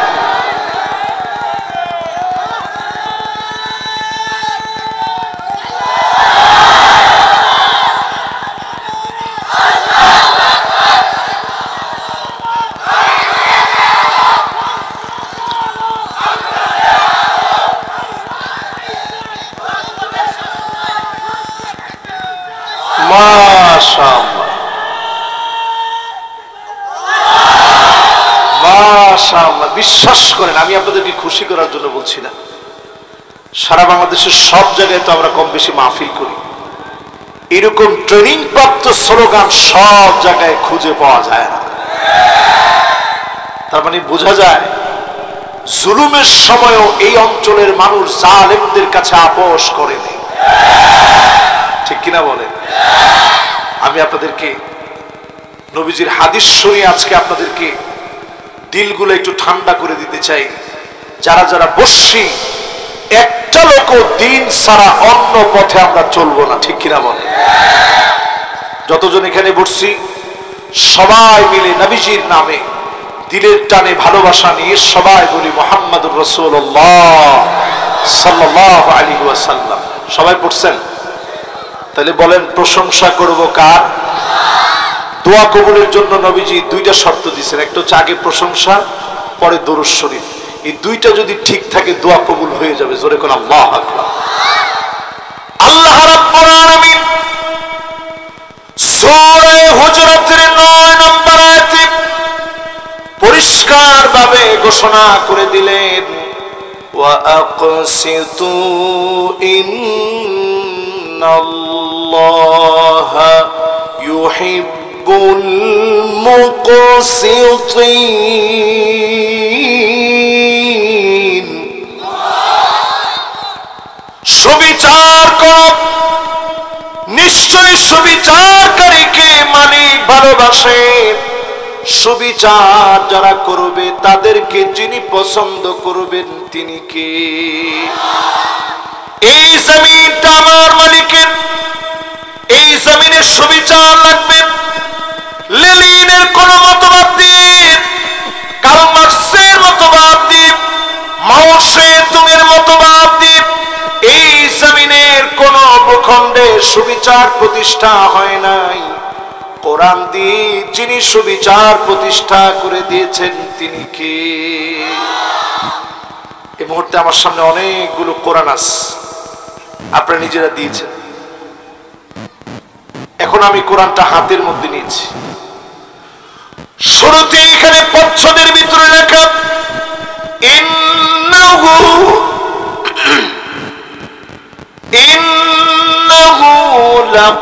লাকুরআনুল কারীম। সম্মানিত এই কোরআন আমার হাতের ভিতরে। এই কোরআন দিয়ে সুবিচার আনবে, জমিনে সুবিচার আনার জন্য এই কোরআন দিয়ে সুবিচার আসবে, জমিনের ভিতরে সুবিচার প্রতিষ্ঠা করার জন্য কোরআনের দিকে যারা আসবে তাদেরকে যিনি বিজয়ী বানায় দিবেন তিনি কে? আমরা 53 বছরে সব দেখেছি বাংলাদেশে, শুধুমাত্র আমরা কোরআনের বিচারটা বাংলাদেশে পাই নাই। ঠিক কিনা বলেন? নেতা নির্বাচনের ক্ষেত্রে আমি কিন্তু এখানে তাফসীর করতে বসছি সূরা হুজরাতের 9 নং আয়াত থেকে। আমি শুধু আজকে কোরআনের ফর্মুলাটা আপনাদেরকে দিয়ে যাব সারা বাংলাদেশের জন্য। এখানে মিডিয়া কর্মীরা আছে, সাংবাদিক বন্ধুগণ রয়েছেন। এই কথাগুলো কোরআনের কথা, এর বিপরীতে চলার কোনো সম্ভাবনা মুসলমানের জীবনে থাকতে পারে না। ঠিক কিনা বলেন? যতজন এই মাহফিলে বসবেন, 1 নম্বরে হুব্বুন নাস, 5টা আলামত মানুষের ভালোবাসা নেতা যখন পাবে, আপনি বুঝে নিবেন এমন নেতাকে যিনি পছন্দ করে ফেলেছেন তিনি কে। আমাদের দেশে নেতার কোনো অভাব নেই, পোস্টারেরও কোনো অভাব নেই। পোস্টারে পোস্টারে দেখবেন লেখা থাকে অমুক ভাইয়ের সালাম নেন। সালাম দিলেই মানুষ নেয় না, পোস্টারের সালাম নিবে কতক্ষণ? মানুষের ভালোবাসা যদি আপনি পেতে চান, দুয়ারে দুয়ারে মানুষের কাছে যান, মানুষের সঙ্গে আপনি মিশেন। যখন আল্লাহ পাক কাউকে ভালোবেসে ফেলে, জিবরিলকে ডাক দিয়ে বলে ইন্নী উহিব্বু ফুলানান ফাহিব্বুহু, ও জিবরিল আমি অমুককে ভালোবেসে ফেলেছি, তুমিও ভালোবাসো। জিবরিল ভালোবেসে ফেলে, আসমানের ফেরেশতারা ভালোবাসে, জমিনের ফেরেশতারা ভালোবাসে, একটা একটা মানুষের কানে কানে ছড়িয়ে যায়, সবাই ভালোবাসে। এই ভালোবাসার কারণে যিনি ভালোবেসে ফেলেন আরো বেশি তিনি কে? এখন একটু আপনি তাকায় দেখেন, আমাদের যারা নেতা, অধিকাংশ নেতাদেরকে মানুষ শুধু অস্ত্রের কারণে ভয় পায়। নেতা ডান দিক দিয়ে হেঁটে গেলে মানুষ বাম দিক দিয়ে যায় আর বলে আল্লাহ আজকে যদি কোনোভাবে বেঁচে যাই 50 টাকা আপনার মসজিদে দিন। এরকম নেতাও আছে না? এই নেতা কি আসলে সত্যিকারে আমাদের নেতা হইতে পারছে? এমন সময় আসবে, আল্লাহ নবী বলে গেছেন উকরিমার রাজুল মাখাফাতা শাররিহি, মানুষ তার অত্যাচার থেকে বাঁচতে বাহ্যিকভাবে সম্মান করবে। বিগত 16 বছরে রাস্তাঘাট যতটুকু হয়েছে আমরা নিজেরা দেখেছি, মানুষের আস্থা ভালোবাসার জায়গা তারা গ্রহণ করে নিতে পারে নাই, ঠিক কিনা বলে? আস্থার ভালোবাসার জায়গা অর্জিত হয় নাই। কেন অর্জিত হয় নাই? ক্ষমতার জোর দিয়ে, জুলুম দিয়ে মানুষের মন জয় করা যায় না। মানুষের সঙ্গে মিশে আল্লাহ যদি আপনাকে ভালোবাসেন, প্রিয় আল্লাহ আমাকে নিয়ে রাজাকার বলতে বলতে রাজাকার দিয়ে বিজয় চলে আসছে, ঠিক কিনা বলে? রথচাইল্ড ফ্যামিলি সমগ্র দুনিয়ার ভিতরে ব্যাংকগুলোকে নিয়ন্ত্রণ করে। Bank of the banks, government of the governments, সব ক্ষমতাধর প্রেসিডেন্টদেরকে তারা সারা দুনিয়ার ভিতরে নিয়ন্ত্রণ করে, সারা দুনিয়াকে তারা হাতের মধ্যে রাখে। আজকের মুসলমানেরা খেয়াল দিয়ে দিল দিয়ে শুনেন, এই জমিনের ভিতরে আমার মনে হয় ইমাম মাহদী আলাইহিস সালামের সৈনিক যারা হবে, এই জমিন থেকে তারা উল্লেখযোগ্য নেতৃত্ব দিবে, ঠিক কিনা বলে? এই জন্য যারা যারা বসছেন আর ঘুমায় থাকেন না, সজাগ হন। ঘুমায় থাকার সুযোগ নেই, সজাগ হন। এই জমিনের দিন কায়েমের জন্য এগিয়ে যান। নবীজি হাদিসের মধ্যে বলছেন নেককার লোক খুঁজে পাওয়া যাবে না, সব বদকার হয়ে যাবে। একটা সময় ছিল তখন ব্যাংকিং ব্যবস্থা ছিল না, মানুষ দিনদার মানুষের কাছে নিয়ে টাকা পয়সা রাখতো, যে ভাই এই টাকাটা একটু আপনার কাছে রাখেন, 2 মাস পরে আমার মেয়ের বিয়ে, আমি আপনার কাছ থেকে নিয়ে যাব, হয় আর ফিরে পাওয়া যাবে না, ঠিক কিনা বলে? এরপর আল্লাহর হাবিব বলেন এমন সময় এই দুনিয়ার ভিতরে আসবে, কবরের সামনে দিয়ে মানুষ যাবে, আফসোস করে বলবে ইয়া লাইতানি মাকানা, হায় আফসোস এই কবরে যদি ঘুমায় যেতে পারতাম। 16টা বছর এমন ছিল, অসংখ্য মানুষ, অসংখ্য লোকেরা 16টা বছরে ঘরের ভিতরে ঘুমাতে পারে না, বাড়ির মধ্যে যেতে পারে নাই, দোকানে বসতে পারে নাই, দিনের পর দিন জুলুমের শিকার হয়েছে। বোঝা যায় এই রকম জুলুমের পরে যিনি মুসলমানদেরকে বিজয় দিবেন তিনি কে? 5ই আগস্টে যে বিজয়টা আসছে, রাষ্ট্রবিজ্ঞান ফেল হয়ে গেছে। রাষ্ট্রবিজ্ঞান চিন্তাই করতে পারে নাই এইরকম একটা বিজয় সম্ভব। সমস্ত রাষ্ট্রবিজ্ঞানী ধোয়া হয়ে গেছে। কেমনে সম্ভব? রাষ্ট্রবিজ্ঞানীকে, বিজ্ঞানকে বিজ্ঞান করে দেখা। আল্লাহ পাক 5 আগস্টের বিজয় ছাত্র এবং জনতার বিশাল অংশগ্রহণে মুসলমানদের পক্ষের এক বিজয় দিয়ে দিয়েছে। জোরে করে আল্লাহু আকবার। এবার আমি আপনাদের কাছে একটা প্রশ্ন জানতে চাই এবং শুনতে চাই। যারা যারা এই মাহফিলে বসছেন, ছাত্র জনতা একটা স্লোগান দিয়েছিল, স্লোগানটা কি?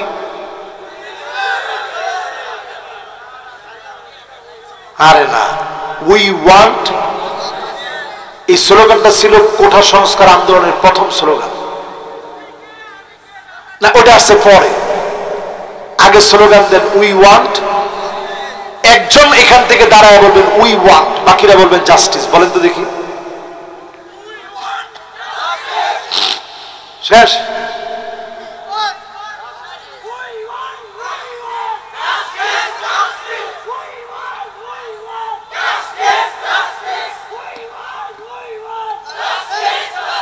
মাশাআল্লাহ। এই যে ছাত্র জনতার স্লোগান আপনাদেরকে আজকে এই মাহফিলে কেন বলাইলাম? মাশাআল্লাহ, দেখছে ছাত্র জনতার স্লোগান দেওয়ার পরে যুবকরা আবার মাহফিলের দিকে, যারা এতক্ষণ দাঁড়ায় ছিল তারা বসতেছে। এই স্লোগানটা কেন দেওয়াইলাম? এই জন্য দেওয়াইছি এই মাহফিলের ভিতরে, এই জন্য দিয়েছি। উই ওয়ান্ট জাস্টিস, মানে আমরা আর ইনজাস্টিস চাই না। এই জমিনে আমরা জাস্টিস প্রতিষ্ঠা করতে চাই। জোরে করে আল্লাহু আকবার। এই কথা শুধু যুবকদের কথা না, ওয়াকসিতু, আল্লাহ নিজে অর্ডার করলেন সুবিচার প্রতিষ্ঠা করো। জুমাবারে যারা জুমা পড়ছেন, খতিব সাহেব খুতবা দিছে, ইন্নাল্লাহ ইয়া'মুরু বিল আদলি ওয়াল ইহসান ওয়া ইতা'i যিল কুরবা ওয়া ইয়ানহা আনিল ফাহশাই ওয়াল মুনকারি ওয়াল বাগি ইয়া'iযুকুম লা'আল্লাকুম তাযাক্কারুন ফাযকুরুনি আযকুরুকুম ওয়াশকুরু লি ওয়া লা তাকফুরুন। তখন আমরা কি করছেন? অনেকে ঘুমাইতেছিল, একজন কইছে ঘুম শেষ কর, হুজুর নামাজ শুরু কর। কিন্তু আপনি তো বুঝেন নাই হুজুর কি বলছে। আল্লাহ পাকের কোরআনের আয়াত তেলাওয়াত করে আল্লাহ পাকের বিধান বুঝিয়েছে, ইন্নাল্লাহা ইয়া'মুরু বিল আদল। এই জমিনে যিনি আদালত প্রতিষ্ঠা করার কথা বলেছেন তিনি কে? তাহলে উই ওয়ান্ট জাস্টিস এই স্লোগান কোরআনের পক্ষের স্লোগান, ঠিক কিনা বলেন? এবার এই কোরআনের পক্ষের স্লোগান যারা প্রতিষ্ঠা করতে যাবে তাদের জন্য 10টা হাদিস শোনাবো। সময় লাগবে মাত্র 10 মিনিট। জোরে কোন কতক্ষণ? এই 10 মিনিট সময় যারা দিবেন, এক একটা হাদিসের সওয়াব হবে। এই হাদিসগুলো একটাও আপনারা শুনেননি। এই এক একটা হাদিস যদি আজকে আপনারা শুনে যান, সওয়াব কেমন? খায়রুল লাকা মিন আন তুসাল্লিয়া আলফু রাকাত। 1000 রাকাত নামাজ পড়লে যেমন সওয়াব হতো, নতুন কোন একটা কিছু শিখলে এর চাইতে বেশি সওয়াব হয়। জোরে কোন আল্লাহু আকবার। 1 নম্বর হাদিস, যদি আপনি ন্যায় বিচার প্রতিষ্ঠার জন্য কাজ করেন, মানাবিরু মিন নূর, আল্লাহ পাক নূরের মিম্বারে বসায় দিবেন। ন্যায় বিচারকদেরকে বসাবেন। ন্যায় বিচার প্রতিষ্ঠার জন্য যারা কাজ করবে তাদের বসাবেন। চেহারার ভিতরে নূর থাকবে, পোশাকের ভিতরে নূর থাকবে। নবীরা দেখে বলবে, আল্লাহ, এই মানুষগুলাকে এত সম্মান কেন দিলেন? এই মানুষগুলোর দাম এত বেশি কেন? শহীদরা দেখে ঈর্ষা করবে, সবাই তাদেরকে দেখে ঈর্ষা করবে। এত মর্যাদা ন্যায় বিচারকদেরকে যিনি প্রদান করবেন তিনি কে? তাহলে ন্যায় বিচার প্রতিষ্ঠার দরকার এই জমিনের ভিতরে আছে না নাই? সবার আগ্রহ আছে তো? 2 নম্বর হাদিস শুনে আল্লাহর হাবিব বলেন, আহলুল জান্নাতি সালাসাতুন, আল্লাহর জান্নাতে 3 শ্রেণীর মানুষ যাবে। আওয়াজ করে বলেন কয় শ্রেণী? আরো জোরে বলেন কয় শ্রেণী। এক নম্বরে জান্নাতে যাবে যু সুলতানিন মুকসিত, ন্যায় বিচার যারা প্রতিষ্ঠা করবে, ন্যায় বিচারক যিনি হবে, ন্যায় বিচারের জন্য যিনি কষ্ট করবে, এমন ব্যক্তিদেরকে যিনি জান্নাতি বানায় দিবেন তিনি কে? দুই নম্বরে আত্মীয়দের খবর যিনি নেবেন। মাশাআল্লাহ, সবার সুন্দর মনোযোগ আছে। আত্মীয়র খবর কি আসলে নেন? একটা স্লিপ আমারে দিছে, এই স্লিপটা নিয়ে 1 মিনিট বলি। বলছে যে হুজুর একটুখানি বোনের হক নিয়ে বইলেন। এখন অনেকে যে সুন্দর হাসি দিছে, হুজুর আমি পাক্কা নামাজি, মাগার বোনের হক দিব না। ওমা ঠিকও তো কয় না, একটু আওয়াজ করে বলেন ঠিক নেই। আচ্ছা, বোনের হক দিতে বাংলাদেশের কোন সরকার নিষেধ করছে? কোরআনের এই বিধান বাস্তবায়নে কোন নিষেধাজ্ঞা আছে? এরপরেও আপনি এই বিধানটা সমাজে বাস্তবায়ন করতে চান না। সত্যিকারই আসলে আপনি কোরআনের বিধান বাস্তবায়ন হোক এটা মন থেকেই চান না, ঠিক কিনা বলেন? বোনের হক শুধু আপনি দিবেন না, যেই তোষক আপনার বাপ 2টা রেখেছে, 3টা রেখেছে, 2টা যদি আপনি নেন, একটা তোষক আপনার বোনকে দিবেন, প্লেট পর্যন্ত ভাগ করে দিবেন। যদি এইভাবে ভাগ করে দিয়ে আপনার বোন খুশি হয়, আপনি খুশি থাকবেন। কিছু না আমি যদি আপনার বোন বলে সব করে দিয়ে দিলাম, আপনি খুশি থাকেন। সব যদি পাই টু পাই হিসাব করে নেয়, এই হক আল্লাহ পাক তাকে দিয়েছেন, সে যদি হকটুকুন বুঝে নেয়, আপনি যদি বাধা দেন, আপনি জালেম, আপনার নামাজ, আপনার ইবাদত, আপনার বন্দেগী আল্লাহর কাছে পরে দেখা হবে, আগে তার হকের ব্যাপারে জিজ্ঞাসা করা হবে, ঠিক কিনা বলে? 2 নম্বর হাদিসের ভিতরে বলছি, বোনের হক, আত্মীয় স্বজনের হক, খবর নেওয়া, ভালোভাবে খবর নেওয়া।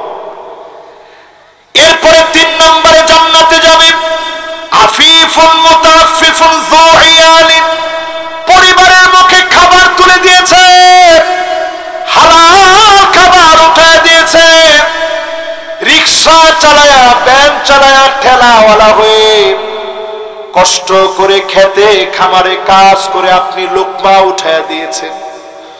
সন্তানের মুখে হারাম আপনি উঠায় দেন নাই, হালাল খাবার উঠায় দিয়েছে। আমিও খুব ধনী পরিবারের সন্তান না, আমার আব্বা একজন শায়খুল হাদিস, অনেক বড় একজন আলেম, সারা জীবন দেখেছি কষ্ট করে চলেছেন, কিন্তু কোন দিনের জন্য হারাম মুখে দেন নাই। এই হারাম থেকে যদি সন্তানদেরকে আপনি বাঁচান, হালাল যদি সন্তানদেরকে খান, এমন বাপদেরকে ডেকে ডেকে যিনি জান্নাতি বানায় দিবেন তিনি কে? এটা 2 নম্বর হাদিস শোনায় ফেলছে। কয়টা হাদিস শোনাবো জানি? জোরে কোন?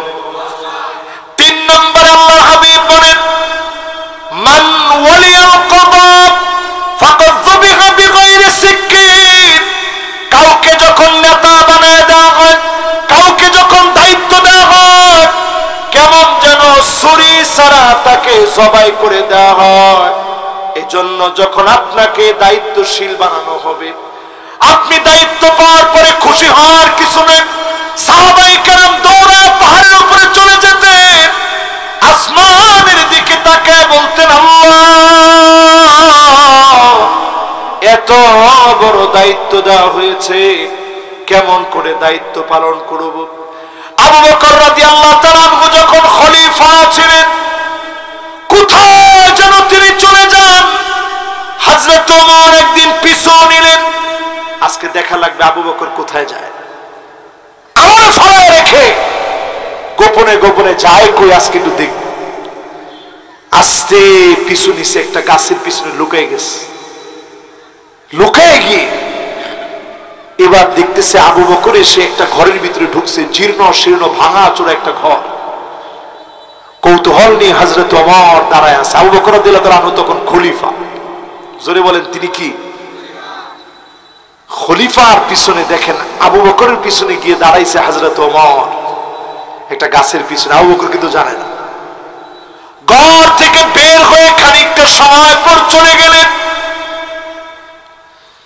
হযরত ওমর দরজার মধ্যে গিয়ে নক করলে বিদ্যা অন্ধ একটা মহিলা দরজা খুলে দিয়েছে। হযরত ওমর বিনয় নিয়ে জিজ্ঞাসা করলেন, মা গো, একটু আগে যে লোকটা এসেছিল আপনি কি তারে চেনেন?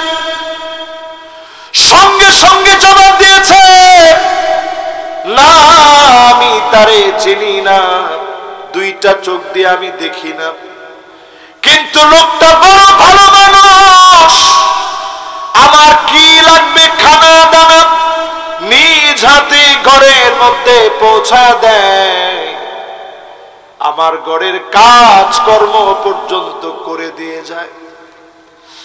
হযরত ওমর আকাশের দিকে তাকায় বাচ্চা মানুষের মতো হাওমাও করে কাঁদলেন, ও আমার আল্লাহ,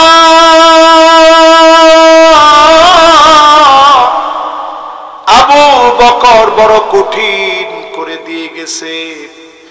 একজন খলিফা হয়ে বিদ্যা অন্ধ মহিলা কি খাবে? খলিফা খবর নিয়েছে, আজ আমার দেশে অনেক ডিজিটাল নেতা দেখেছি, এর ধারে কাছে কোন নেতা এই পর্যন্ত আমরা পাই নাই, ঠিক কিনা বলে? এই জন্য ক্ষমতা চেয়ে নেওয়ার জিনিসটা। 3 নম্বর হাদিস শেষ। এবার কয় নম্বর হাদিস? একটু আওয়াজ করে বলেন, জোরে হলো না? মাশাআল্লাহ, অনেকের মনোযোগ আমাকে খুব সুন্দর পিনপন নীরব পরিবেশ নিয়ে রাসূলুল্লাহর হাদিসগুলো শুনছেন, কোরআনের ব্যাখ্যা আপনারা মনোযোগী আছেন।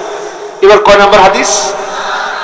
ইন্নুতিতাহা আন গায়রি মাসআলাতিন, ক্ষমতা না চাওয়ার পরে এই ক্ষমতা যদি দেওয়া হয়, উইনতা আলাইহা, আল্লাহর হাবিব বলেন চতুর্দিক থেকে যিনি সহযোগিতা করেন তিনি কে? তারা চেয়েছিল আমাদেরকে নিষিদ্ধ করে দিবে, ইসলামী আন্দোলনকে বন্ধ করে দিবে। আজ টাকা দেখে ইসলামী আন্দোলন বন্ধ হয় না, তারা নিষিদ্ধ হয়ে গিয়েছে। কি প্রমাণ? আপনি যখন ইসলামী আন্দোলনের দিকে আঙ্গুল তুলবেন, আল্লাহ পাক উকিলটা আলাইহা, গিলে গিলে আপনাকে খাবে, সাহায্যের দরজা বন্ধ হয়ে যাবে, ঠিক কিনা বলেন? আফগানিস্তানের দিকে তাকায় দেখেন, কিচ্ছু ছিল না, নিজেদের মুদ্রার কোনো দাম ছিল না।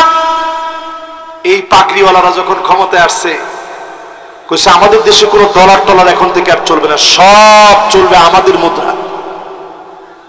যখন তাদের মুদ্রায় লেনদেন শুরু হয়ে গেছে, এখন ডলারের চাইতে আফগানের মুদ্রার দাম বেড়ে গেছে। জোরে করে আল্লাহু আকবার। এবার আমি কয়েকদিন আগে দক্ষিণ কোরিয়ায় গিয়েছিলাম, এই কিছুদিন আগে মাহফিলের শুরুতে। দক্ষিণ কোরিয়া যাওয়ার পর আমি বিভিন্ন হালাল শপগুলোতে গিয়ে দেখি যেখানে হালাল প্রোডাক্ট পাওয়া যায়, মুসলমানদের প্রোডাক্ট পাওয়া যায়। আমি ওই দোকানগুলোর ভিতরে ঢুকেই দেখি লেখা মেড ইন আফগানিস্তান। আমার দিল ভরে গেছে যে আল্লাহু আকবার, সারা জমিন সুজলা সুফলা হয়ে গেছে, জায়গায় জায়গায় খনি বের হয়েছে। যখনই আপনি জমিনে ন্যায় বিচার কায়েমের জন্য চেষ্টা করবেন, এই জমিনকে আল্লাহ উর্বর বানায় দিবে। জোরে করে আল্লাহু আকবার। 5 নম্বরে যতজন এই মাহফিলে বসলেন, বিচারক হবে 3 ধরনের। জোরে কোন কয় ধরন? 1 নম্বর বিচারক হবে ফারাফাল হক ফাকাদা বিহি, ন্যায় জেনে ন্যায়ের পক্ষে বিচার করবে এমন বিচারককে যিনি জান্নাতি বানায় দিবেন তিনি কে? আর 2 শ্রেণীর বিচারক যাবে জাহান্নামে। এর মধ্যে যারা মন গড়া বিচার করবে, জানে হক তারপরেও উল্টা বিচার করছে। আরেকটা হচ্ছে এমন দেখো কিচ্ছু জানে না, না জেনে শুধু রাজাকার বলে বলে গালি দিতে জানে, ঠিক কিনা বলে? আমরা দেখেছি বিচারপতি মানিককে, দেখছেন না আপনারা? কলা পাতার মধ্যে শুয়ে আছে, কি মাসুম একটা মানুষ, কলা পাতার মধ্যে একবারে চুপচাপ শুয়ে আছে। তার গলার ভিতরে যখন গামছা লাগায় টানতেছে, জিজ্ঞাসা করে তুই মানিক কেনা? তখন সে বিচারপতি বলার কথা ভুলে গেছে, চিন্তা করছে বিচারপতি বলতে গেলেও গলার টান আরো বাড়তে পারে, এই জন্য মানিককে সোজা হয়ে গেছে, হয় মানিককে। বিচারপতি মানিকদেরকে শুনে দিতে চাই, আমার প্রিয় আল্লাহর বিচার করতে গিয়ে আব্দুল হক মিয়া লিখে দিয়েছিলেন, আল্লামা সাইদি 1 মিনিটের জন্য শাস্তি পাওয়ার যোগ্য না। জোরে বলেন আল্লাহ। আমরা শ্রদ্ধা বলে ওনাকে সম্মান স্মরণ করি। আর বিচারপতি মানিককাদের মতো বিচারকদেরকে সিলেটে যখন উঠানো হয়েছে, সিলেটের মানুষ আতিথেয়তায় কম করে না, একটু একটু এত সুন্দর আতিথেয়তা দিছে, যদি গায়ে বান্দায় হয়তো আল্লাহ জানে কি বলে। সব ধরে দিয়ে দিলাম, আপনি খুশি থাকেন, সব যদি পাই টু পাই হিসাব করে নেয়, এই হক আল্লাহ পাক তাকে দিয়েছেন, সে যদি হকটুকুন বুঝে নেয়, আপনি যদি বাধা দেন, আপনি সালেম, আপনার নামাজ, আপনার ইবাদত, আপনার বন্দেগী আল্লাহর কাছে পরে দেখা হবে, আগে তার হকের ব্যাপারে জিজ্ঞাসা করা হবে, ঠিক কিনা বলে?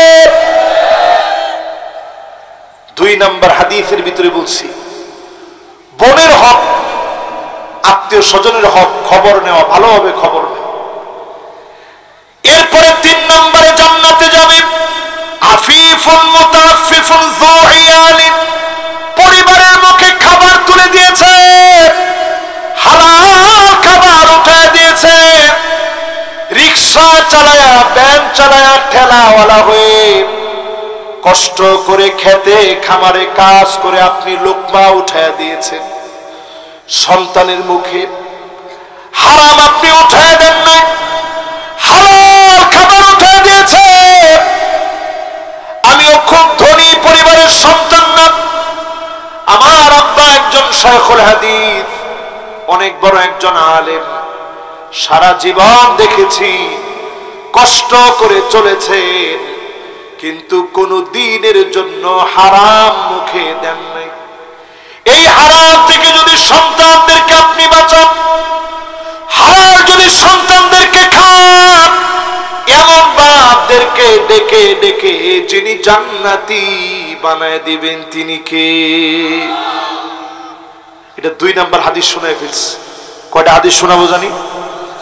জোরে কোন?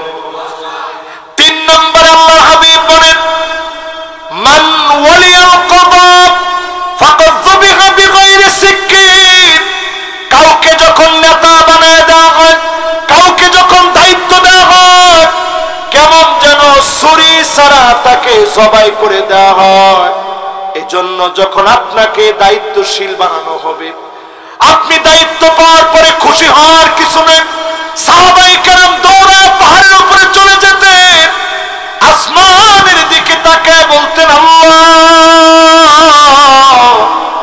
এত বড় দায়িত্ব দেওয়া হয়েছে, কেমন করে দায়িত্ব পালন করব?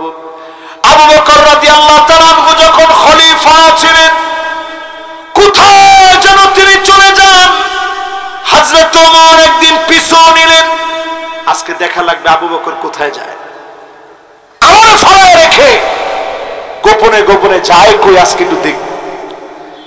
আস্তে পিছু নিছে, একটা গাছের পিছনে লুকায় গেছে, লুকায় গিয়ে এবার দেখতেছে আবু বকর এসে একটা ঘরের ভিতরে ঢুকছে, জীর্ণ শীর্ণ ভাঙা চোরা একটা ঘর। কৌতূহল নিয়ে হযরত ওমর দাঁড়ায় আছে। আবু বকর রাদিয়াল্লাহু তাআলা তখন খলিফা। জোরে বলেন তিনি কি? খলিফার পিছনে দেখেন আবু বকরের পিছনে গিয়ে দাঁড়াইছে হযরত ওমর একটা গাছের পিছনে। আবু বকর কিন্তু জানে না। ঘর থেকে বের হয়ে খানিকটা সময় পর চলে গেলেন। হযরত ওমর দরজার মধ্যে গিয়ে নক করলেন। বিদ্যা অন্ধ একটা মহিলা দরজা খুলে দিয়েছে। হযরত ওমর বিনয় নিয়ে জিজ্ঞাসা করলেন, মা গো, একটু আগে যে লোকটা এসেছিল আপনি কি তারে চেনেন? সঙ্গে সঙ্গে জবাব দিয়েছে, না আমি তারে চিনি না, দুইটা চোখ দিয়ে আমি দেখি না, কিন্তু লোকটা বড় ভালো মানুষ, আমার কি লাগবে খানা দানা নিজ হাতে ঘরের মধ্যে পৌঁছা দেয়, আমার ঘরের কাজ কর্ম পর্যন্ত করে দিয়ে যায়। হযরত ওমর আকাশের দিকে তাকায় বাচ্চা মানুষের মতো হাওমাও করে কাঁদলেন, ও আমার আল্লাহ,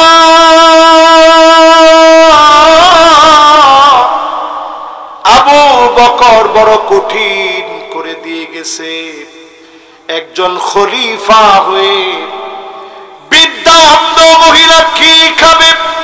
খলিফা খবর নিয়েছে, আজ আমার দেশে অনেক ডিজিটাল নেতা দেখেছি, এর ধারে কাছে কোন নেতা এই পর্যন্ত আমরা পাই নাই, ঠিক কিনা বলে? এই জন্য ক্ষমতা চেয়ে নেওয়ার জিনিসটা। 3 নম্বর হাদিস শেষ, এবার কয় নম্বর হাদিস? একটু আওয়াজ করে বলেন, জোর হলো না? মাশাআল্লাহ, অনেকের মনোযোগ আমাকে খুব সুন্দর পিনপন নীরব পরিবেশ নিয়ে রাসূলুল্লাহর হাদিসগুলো শুনছেন, কোরআনের ব্যাখ্যা আপনারা মনোযোগী আছেন। এবার কয় নম্বর হাদিস? ইন্নুতিতাহা আন গায়রি মাসআলাতিন, ক্ষমতা না চাওয়ার পরে এই ক্ষমতা যদি দেওয়া হয়, উইনতা আলাইহা, আল্লাহর হাবিব বলেন চতুর্দিক থেকে যিনি সহযোগিতা করেন তিনি কে?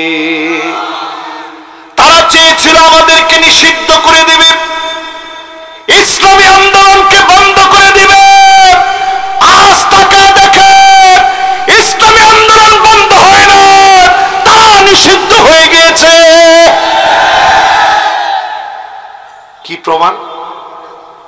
আপনি যখন ইসলামী আন্দোলনের দিকে আঙ্গুল তুলবেন, আল্লাহ পাক উকিলটা আলাইহা, গিলে গিলে আপনাকে খাবে, সাহায্যের দরজা বন্ধ হয়ে যাবে, ঠিক কিনা বলেন?